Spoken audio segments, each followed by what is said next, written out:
주님 약속하신 말씀 위에서 성령 인도하는 대로 행하며 주님 품에 항상 안식 얻으며 약속 믿고 굳게 서리라. 약속 믿고 굳게 서서 영원하신 말씀 위에 굳게 서리. 말씀 위에 굳게 서 그 말씀 위에 굳게 서리라. 15장 그리스도의 부활. 형제들아, 내가 너희에게 전한 복음을 너희에게 알게 하노니 이는 너희가 받은 것이요 또 그 가운데에 선 것이라. 너희가 만일 내가 전한 그 말을 굳게 지키고 헛되이 믿지 아니하였으면 그로 말미암아 구원을 받으리라. 내가 받은 것을 먼저 너희에게 전하였노니 이는 성경대로 그리스도께서 우리 죄를 위하여 죽으시고 장사 지낸 바 되셨다가 성경대로 사흘 만에 다시 살아나사 게바에게 보이시고 후에 12 제자에게와 그 후에 500여 형제에게 일시에 보이셨나니 그 중에 지금까지 대다수는 살아있고 어떤 사람은 잠들었으며 그 후에 야고보에게 보이셨으며 그 후에 모든 사도에게와 맨 나중에 만삭되지 못하여 난 자 같은 내게도 보이셨느니라. 나는 사도 중에 가장 작은 자라. 나는 하나님의 교회를 박해하였으므로 사도라 칭함받기를 감당하지 못할 자니라. 그러나 내가 나 된 것은 하나님의 은혜로 된 것이니 내게 주신 그의 은혜가 헛되지 아니하여 내가 모든 사도보다 더 많이 수고하였으나 내가 한 것이 아니요 오직 나와 함께 하신 하나님의 은혜로라. 그러므로 나나 그들이나 이같이 전파하며 너희도 이같이 믿었느니라.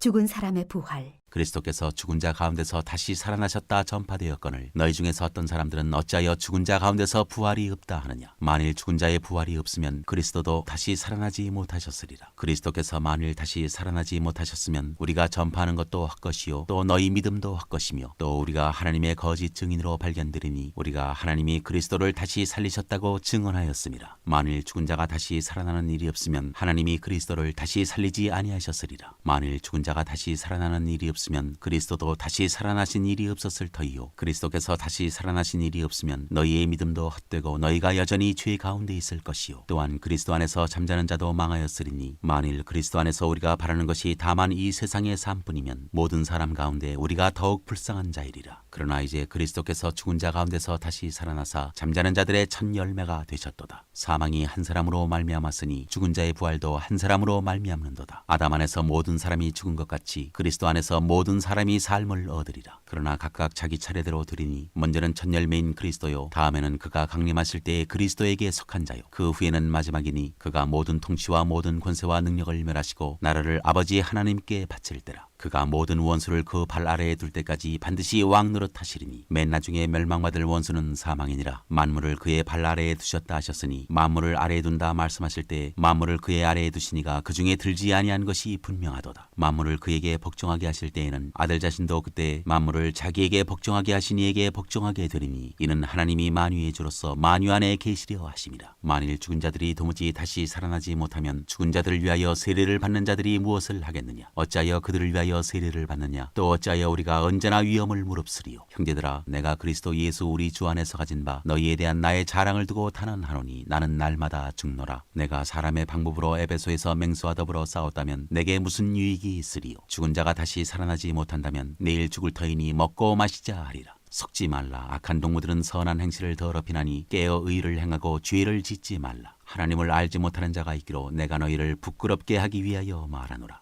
몸의 부활. 누가 묻기를 죽은 자들이 어떻게 다시 살아나며 어떠한 몸으로 오느냐 하리니 어리석은 자여 네가 뿌리는 씨가 죽지 않으면 살아나지 못하겠고 또 네가 뿌리는 것은 장래의 형체를 뿌리는 것이 아니요 다만 말이나 다른 것의 알맹이 뿐이로되 하나님이 그 뜻대로 그에게 형체를 주시되 각 종자에게 그 형체를 주시느니라. 육체는 다 같은 육체가 아니니 하나는 사람의 육체요 하나는 짐승의 육체요 하나는 새의 육체요 하나는 물고기의 육체라. 하늘에 속한 형체도 있고 땅에 속한 형체도 있으나 하늘에 속한 것의 영광이 따로 있고 땅에 속한 것의 영광이 따로 있으니 해의 영광이 다르고 달의 영광이 다르며 별의 영광도 다른데 별과 별의 영광이 다르도다. 죽은 자의 부활도 그와 같으니 썩을 것으로 심고 썩지 아니할 것으로 다시 살아나며 육된 것으로 심고 영광스러운 것으로 다시 살아나며 약한 것으로 심고 강한 것으로 다시 살아나며 육의 몸으로 심고 신령한 몸으로 다시 살아나나니 육의 몸이 있은즉 또 영의 몸도 있느니라. 기록된 바 첫사람 아담은 생명이 되었다함과 같이 마지막 아담은 살려주는 영이 되었나니 그러나 먼저는 신령한 사람이 아니요 육의 사람이요 그 다음에 신령한 사람이니라. 첫사람은 땅에서 났으니 흙에 속한 자이거니와 둘째 사람은 하늘에서 나셨느니라. 무릇 흙에 속한 자들은 저 흙에 속한 자와 같고 무릇 하늘에 속한 자들은 저 하늘에 속한 이와 같으니 우리가 흙에 속한 자의 형상을 입은 것 같이 또한 하늘에 속한 이의 형상을 입으리라. 형제들아 내가 이것을 말하노니 혈과 육은 하나님 나라를 이어받을 수 없고 또한 썩는 것은 썩지 아니하는 것을 유업으로 받지 못하느니라. 보라 내가 너희에게 비밀을 말하노니 우리가 다 잠잘 것이 아니요 마지막 나팔에 순식간에 호련히 다 변화되리니 나팔 소리가 나매 죽은 자들이 썩지 아니할 것으로 다시 살아나고 우리도 변화되리라. 이 썩을 것이 반드시 썩지 아니할 것을 입겠고 이 죽을 것이 죽지 아니함을 입으리로다. 이 썩을 것이 썩지 아니함을 입고 이 죽을 것이 죽지 아니함을 입을 때에는 사망을 삼키고 이기리라고 기록된 말씀이 이루어지리라. 사망아 너의 승리가 어디 있느냐. 사망아 네가 쏘는 것이 어디 있느냐. 사망이 쏘는 것은 죄요 죄의 권능은 율법이라. 우리 주 예수 그리스도로 말미암아 우리에게 승리를 주시는 하나님께 감사하노니 그러므로 내 사랑하는 형제들아 견실하며 흔들리지 말고 항상 주의 일에 더욱 힘쓰는 자들이 되라. 이는 너희 수고가 주 안에서 헛되지 않은 줄 알미라.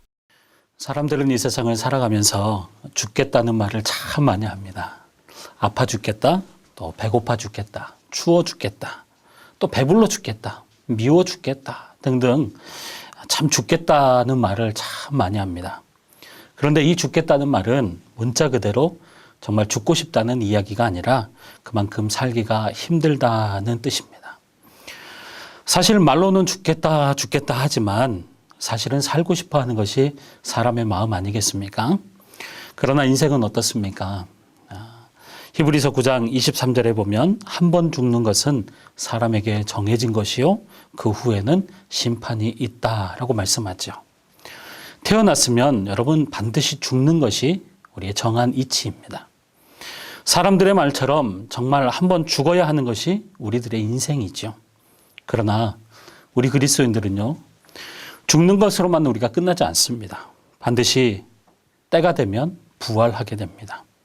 그런데 믿지 않는 사람들은 우리가 이 땅에서 한 번 죽는 것으로만 끝난다고 생각을 합니다. 그런데 여러분, 우리가 언젠가 죽게 되지만 부활하게 된다고 선포할 수 있는 근거가 무엇 때문일까요? 무슨 근거로 우리가 부활한다라고 하는 말을 할 수가 있을까요? 그것은 하나님의 말씀인 성경이 그렇게 기록하고 있기 때문입니다. 오늘 본문 고린도전서 15장은 부활장으로 유명한 장입니다. 부활에 대해서 58절이나 아주 길게 기록하고 있는 책입니다. 왜 바울이 이처럼 부활에 대해서 길게 기록하고 있을까요? 그것은 부활의 문제는 단순한 문제가 아니라 고린도 교회의 존재와 연결되어지는 아주 중요한 문제이기 때문입니다. 여러분 부활은요 복음의 핵심입니다. 사도행전에서 사도들이 그렇게 외쳤던 십자가와 부활이라고 하는 이것이 복음이었습니다. 예수님께서 십자가에서 죽으신 것도 중요하지만 부활하신 것은 더더욱 중요합니다. 부활이 없다면 우리 믿음은 헛것입니다. 이처럼 부활의 문제는 너무나도 중요합니다. 오늘 본문 고린도전서 15장을 정리해 보면요. 1절에서부터 11절까지는 부활을 목격한 자들에 관해서, 또 12절에서부터 19절까지는 부활은 어떤 사상이나 이론이나 어떤 이념이 아니라 실제이고 능력이라는 것을 말합니다. 또 20절에서 29절까지는 부활의 첫 열매 되신 예수님의 부활이 우리와 온 세계 가운데 어떠한 미치는 영향에 대해서 말씀을 하고요. 30절에서 50절까지는 우리는 어떤 몸으로 부활을 하게 되는지, 그리고 마지막 51절에서 58절까지는 그 부활을 소망하며 살아가라고 사도 바울은 우리에게 권면하고 있습니다. 그런데 바울은 부활에 대해서 말하면서 특별히 예수님의 육체적 부활에 대해서 강조하고 있습니다. 그 이유는 이미 고린도 교회 안에 이교도적인 그런 세상의 철학이 들어와 있어서 복음을 완전히 말라 죽게 했기 때문이었습니다. 복음을 믿어도 자기들이 가지고 있었던 사고방식으로 믿었던 것이죠. 그 당시 고린도에 유행했던 헬라 철학이라고 하는 것이 있었는데, 헬라 철학의 특징은 영혼은 소중하게 여기고 육체는 추하게 여기는 것이었습니다. 그래서 육체는 영혼의 감옥이고 사람이 빨리 이 육체에서 벗어나는 것이 진정으로 영혼이 해방되는 길이라고 생각을 했던 것입니다. 그런데 기독교 복음의 핵심이 무엇입니까? 하나님의 아들이신 예수님께서 육체로 이 세상에 오셨고 육체로 죽으셨다가 육체로 부활하셨고 앞으로 우리 성도들도 그런 육체로 부활한다는 것입니다. 그런데 이것을 헬라 철학의 입장에서 보면 복음은 끔찍스러운 것이죠. 그래서 그 당시 사람들 중에는 예수님의 부활을 자꾸만 영적인 의미로만 해석했던 사람들이 많았습니다. 다시 말하면 예수님의 부활은 죽었다가 다시 살아나는 이 사실임에도 불구하고 그런 어떤 정신이나 의미만 우리에게 안에서 계속해서 계승된다고 생각했던 것입니다. 부활은 실제이고 능력임에도 불구하고 고린도 교회 안에는 그저 정신과 의미만 가지고 있었던 것입니다. 그래서 사도 바울은 1절과 2절에서 이렇게 말하고 있습니다. 형제들아, 내가 너희에게 전한 복음을 너희에게 알게 하노니 이는 너희가 받은 것이요 또 그 가운데 선 것이라. 너희가 만일 내가 전한 그 말을 굳게 지키고 헛되이 믿지 아니하였으면 그로 말미암아 구원을 받으리라. 무슨 말입니까? 고린도 교인들이 분명히 복음을 받았고 그들의 신앙이 이 복음 위에 서 있고 그것을 그대로 받는다면, 그것을 그대로 붙들고 있다면 구원을 얻는다는 것입니다. 다시 말하면 복음은 실제이고 복음은 능력이라는 사실이죠. 그런데 고린도 교회 안에 들어와 있던 철학들은 어떤 그저 이념과 사상과 정신으로만 부활을 받아들이고 있었기 때문에 자기가 믿기 편한 방식으로 그렇게 신앙을 생활을 하고 있었던 것이죠. 그러나 우리의 구원이 언제 이루어집니까? 오늘 말씀처럼 성경을 성경대로 믿고 성경을 증거할 때, 성경대로 증거할 때 능력이 나타나는 것입니다.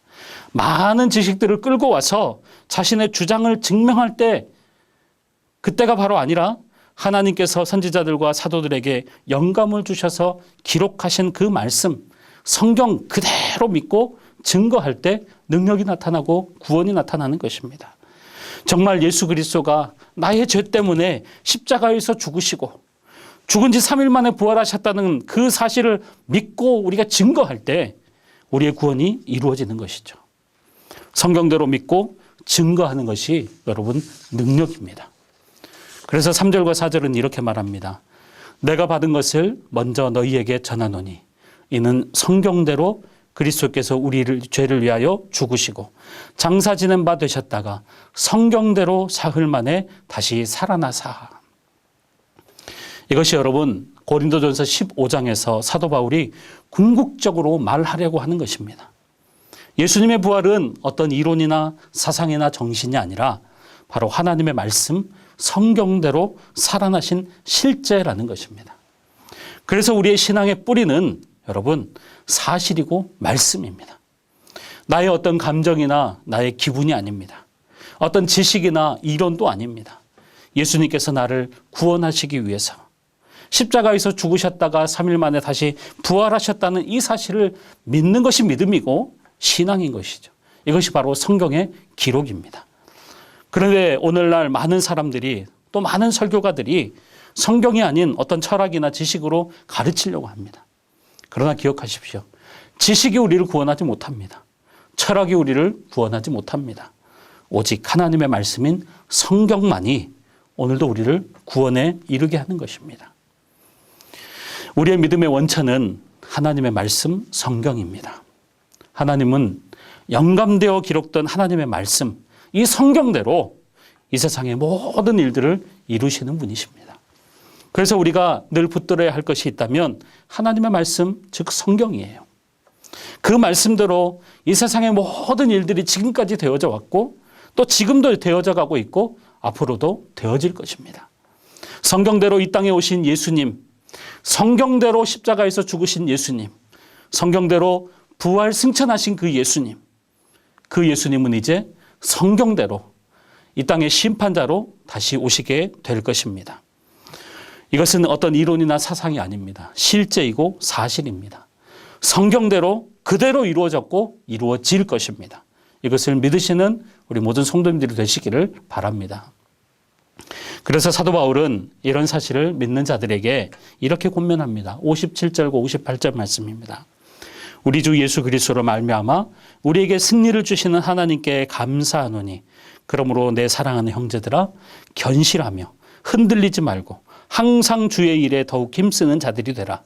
이는 너희 수고가 주 안에서 헛되지 않는 줄 알미라. 사랑하는 성도님 여러분, 지금 온 나라와 전 세계가 코로나19로 인하여 두려움 가운데 있습니다. 그러나 두려워하지 마십시오.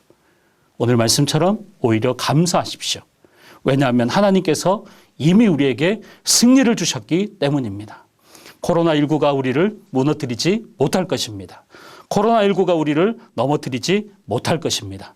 오히려 힘들고 어려울 때일수록 하나님의 약속의 말씀을 붙드시기를 바랍니다.